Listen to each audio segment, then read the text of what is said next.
Друзья, приветствую всех подписчиков моего канала. И сегодня у меня на фудкорте новый колбасный рецепт. Я сегодня буду готовить колбасу печеночную паштетную. Я не знаю, любите ли вы печеночные паштеты. Я их люблю с самого детства. Когда-то они были неплохого качества в магазинах, но последние годы я не знаю, что находится в этих банках. Поэтому я пошел другим путем и уже несколько лет готовлю для себя печеночные паштеты, закрывая их в баночки или в оболочку. Вот такой сегодня у меня получился вариант. Прекрасный печеночный паштет. Я точно знаю, что есть в его составе. Утром на завтрак – это прекрасный вариант. Давайте приготовим же эту колбаску. Для печеночной паштетной колбасы я взял 1,5 килограмма свиной грудинки. Жирная грудинка с содержанием жира примерно 40%. И взял 1 килограмм свиная лопатка, нежирная. Я это мясо порезал под мясорубку. И здесь у меня ровно 2,5 килограмма мяса. Печень. Я взял свиную печень. Здесь у меня 1,5 килограмма. Я ее предварительно почистил, обработал, вырезал кровеносные сосуды, соединения. И также порезал размером под мясорубку. Есть разные технологии приготовления печеночных колбас, паштетов. Значит, сегодня я выбрал следующий вариант. Мясо я посолю и подвергну его тепловой обработке. Я его приготовлю су-вид до полной готовности. А печень я не буду обрабатывать теплом, то есть она у меня будет в сыром виде. Я ее замочу молоком, поскольку свиная печень, она имеет горчинку. Она отличается немножко по вкусу от говяжьей печени. Поэтому я ее замочу в молоке с добавлением небольшого количества соли. Ну а потом это я все буду пропускать через мясорубку и готовить и паштетную эмульсию. Для посола мясной части паштета я взял только нитритную соль с содержанием нитрита натрия 0,6%. Взял я нитритную соль из расчета 16 грамм на 1 килограмм мяса. Сейчас я внесу эту соль в мясо, вымешаю, упакую в вакуум и отправлю на 12 часов в холодильник.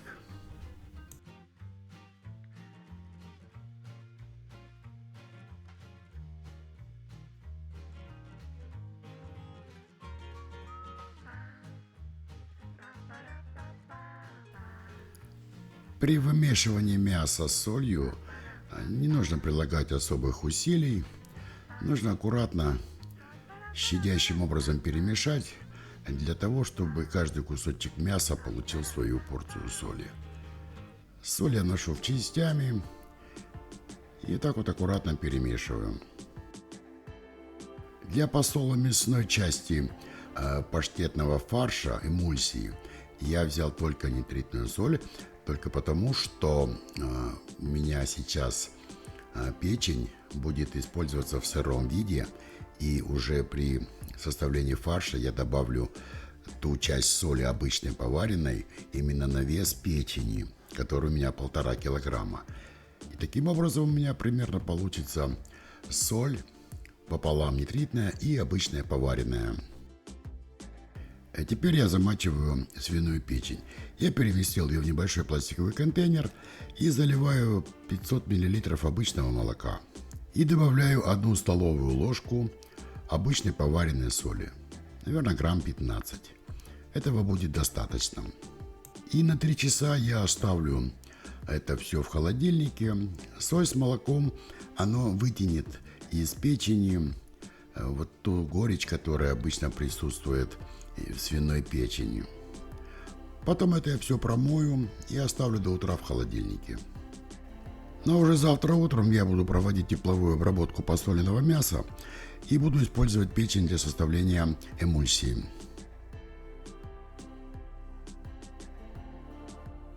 Мясная часть паштетной колбаски печеночной у меня час простояла при комнатной температуре после внесения нитритной соли.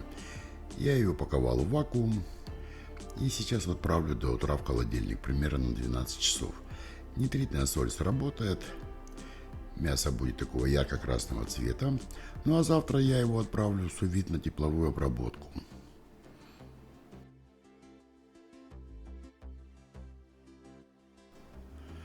Итак, друзья, снова здравствуйте. С утра я достал мясо из холодильника, дал ему часика теплицы и поместил его в кастрюльку с теплой водой, примерно 40 градусов. На ротационном кипятильнике поставил температуру 70 градусов и 4 часа. Этого времени будет достаточно для того, чтобы мясо дошло до полной готовности, его 2,5 килограмма. Оно слегка просолилось нитритной солью, цвет такой стал яркий, красивый. И теперь через 4 часа у меня будет мясо готово для приготовления паштетной эмульсии. Пока у меня мясо готовится в сous-вид, я подготовлю лучок. В этом рецепте я использую обычный репчатый лук. Я его сейчас крупно порежу и обжарю на сковородке. Мне нужно примерно 50 грамм веса обжаренного лука на 1 килограмм колбасной эмульсии. Вот с такого расчета я взял 2 луковицы, примерно 300 грамм. Почистил, сейчас я его порежу и на сковородочке доведу до золотистого цвета.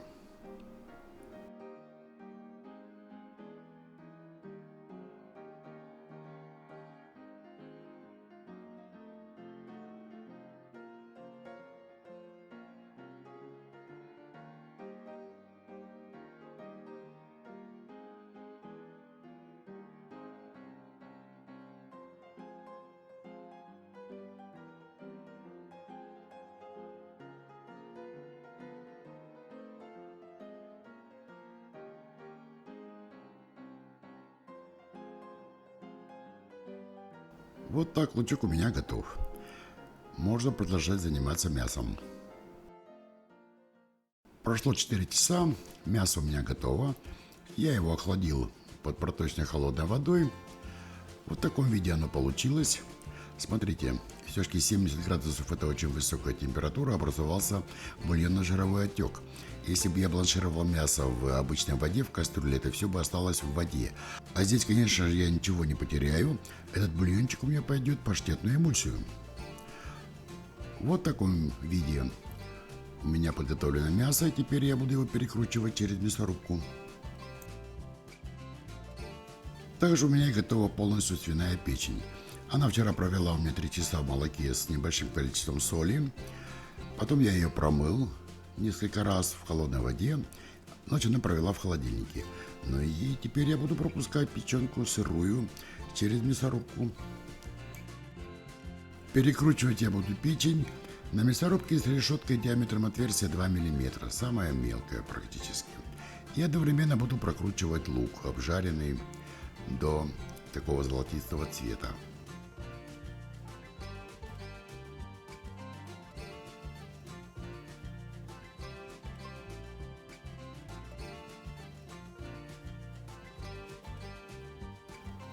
Мясную часть паштетного фарша, паштетной эмульсии я буду перекручивать через решетку с диаметром 2 мм. И перекручивать я его буду дважды. Таким образом я обойдусь без блендеров или куттеров, такого дорогого оборудования специального, которое используется для приготовления эмульсий колбасных. Мясо у меня было 2,5 килограмма. Естественно, при тепловой обработке оно потеряло часть своего веса, который ушел в бульонный отек. И вот этот бульон я добавляю, возвращаю обратно в мясо. Таким образом, у меня 2,5 килограмма мясной части и 1,5 килограмма печеночной части. То есть примерно печени у меня 40% от общего веса паштетной эмульсии.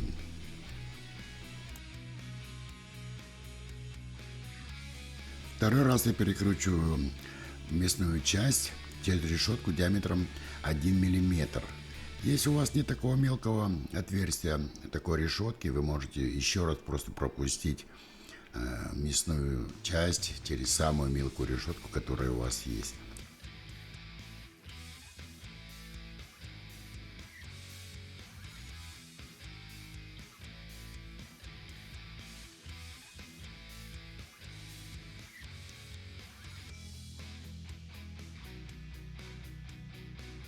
На этом этапе я буду все тщательно вымешивать. Делать это я буду руками, не буду использовать никаких специальных кухонных там устройств. Все это можно делать абсолютно нормально, используя собственные руки.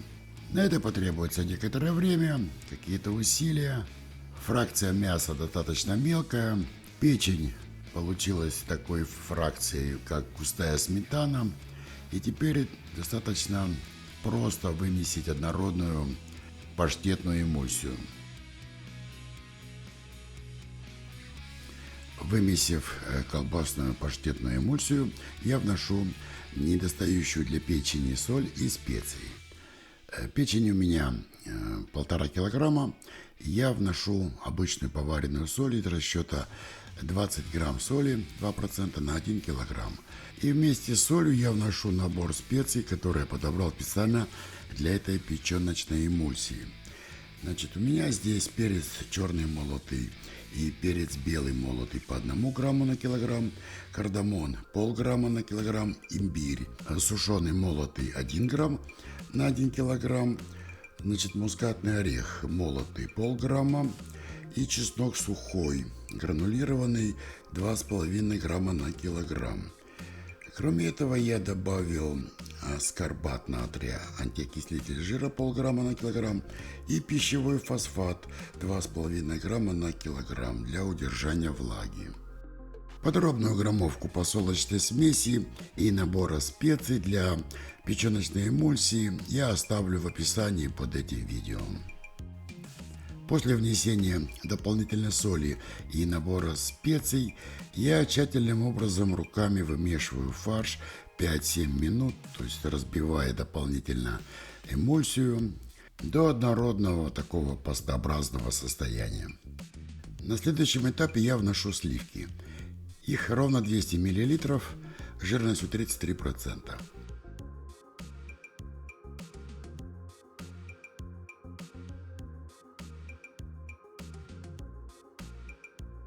И 200 мл обычного молока. Таким образом, у меня получилось 400 мл. Я добавил жидкости на 4 килограмма колбасной эмульсии. То есть это ровно 10%. Теперь я еще раз тщательно вымешиваю паштетную эмульсию до однородного состояния.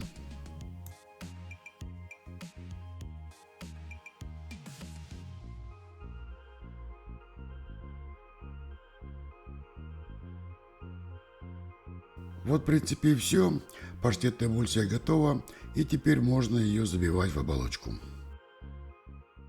Паштетную эмульсию я переместил в колбасный шприц. У меня вертикальный 5-литровый.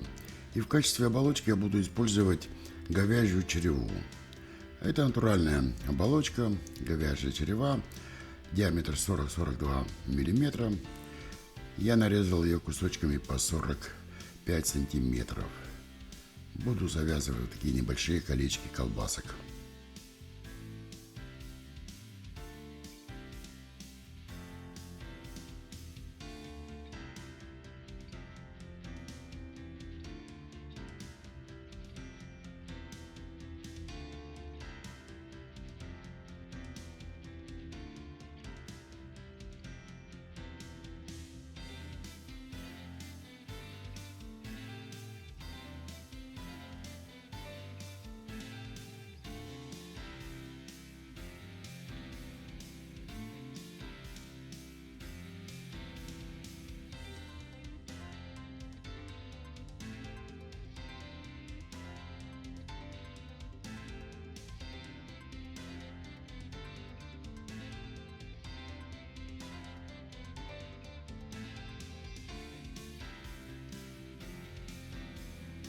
Эта колбасная оболочка, говяжья черева, очень прочная, она очень хорошего качества, с ней очень легко работать.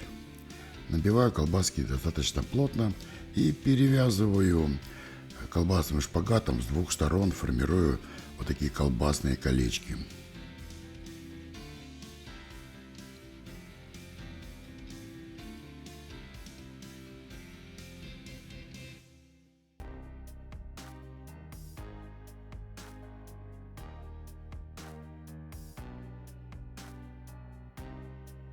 Каждое колбасное кольцо я упаковал в вакуумную упаковку и теперь буду отправлять это изделие на тепловую обработку в су-вид.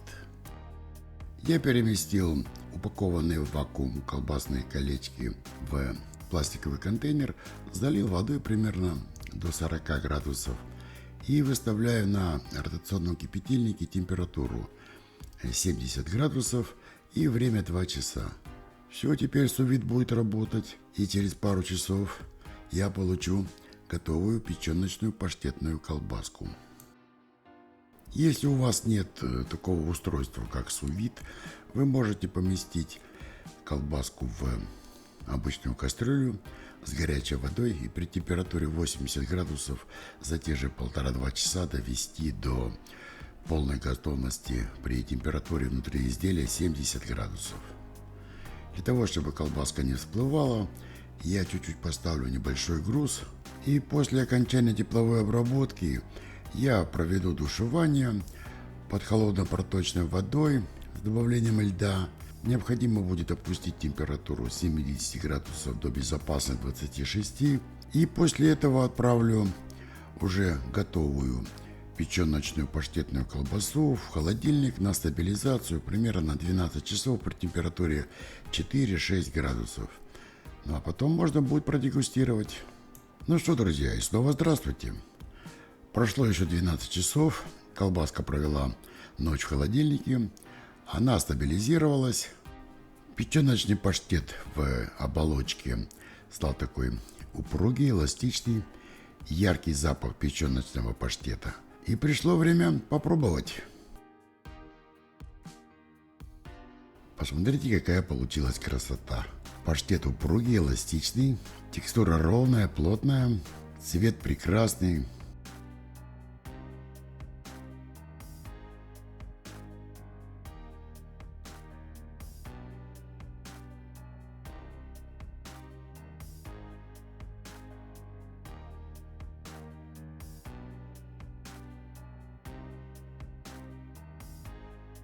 Ну и для того, чтобы попробовать, я взял кусочек белого хлеба, сделал из него тостик.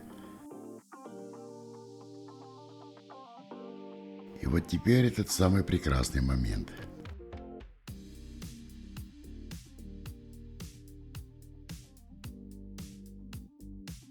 Ну что я вам хочу сказать, друзья. Это прекрасный продукт. Яркий печеночный вкус, мягкая нежная консистенция. Чувствуется вкус перца, чесночка. Прекрасный продукт, можно наслаждаться. Друзья, если вам понравился этот рецепт, это видео, не забудьте поставить лайк, подписывайтесь на канал, оставайтесь на фудкорте. Вас ждут много вкусных и интересных рецептов. До новых встреч, друзья!